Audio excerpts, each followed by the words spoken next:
Conçus dans les années 70 pour maintenir le lien des populations immigrées avec leur pays, les enseignements de langue et culture d'origine, les ELCO, ont progressivement dérivé. Ils sont aujourd'hui un outil de repli identitaire et parfois même, comme le dit le Haut Conseil de l'intégration, de véritables catéchismes islamiques.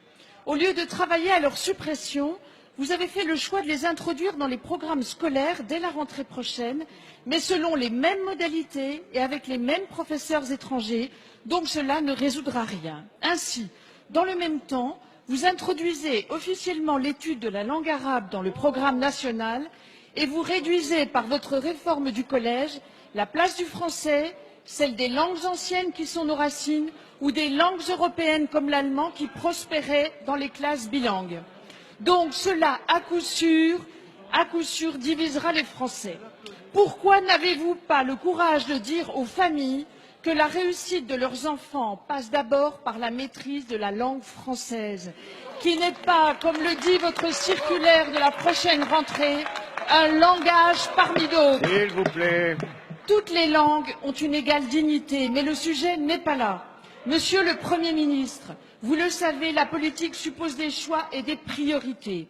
L'urgence commande que notre culture, pour être mieux partagée, s'affirme avec son mode de vie, son histoire et sa langue.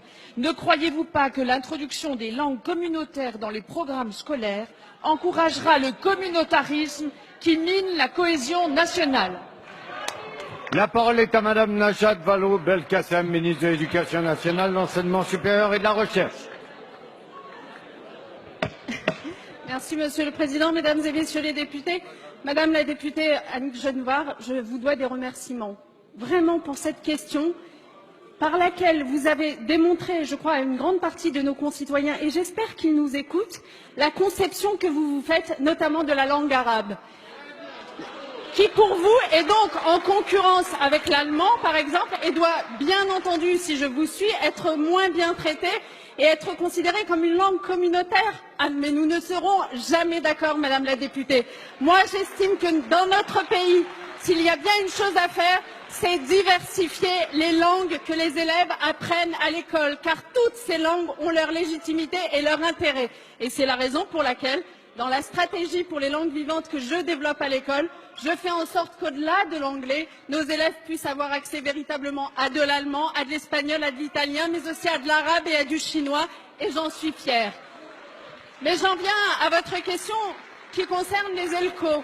Vous devriez au contraire vous réjouir de ce que nous nous apprêtons à faire des ELCO, puisque nous sommes globalement tous d'accord sur ces bancs pour dire que les ELCO appartiennent à un temps révolu, les années 70, où notre pays signait des conventions avec les pays dont provenaient des populations immigrées avec leurs enfants, et que dans le cadre de ces conventions, on offrait à ces enfants des enseignements à la fois de langue et de culture destinés à leur permettre de retourner chez eux un jour. Aujourd'hui, tout ça n'a plus cours, évidemment, et l'apprentissage de l'arabe, du turc ou du portugais doit évidemment se faire dans un cadre scolaire, banalisé, normalisé, comme toutes les autres langues. C'est ce que je prépare pour, dès la rentrée prochaine, pour quelques langues et d'ici 3 ans pour l'ensemble d'entre elles.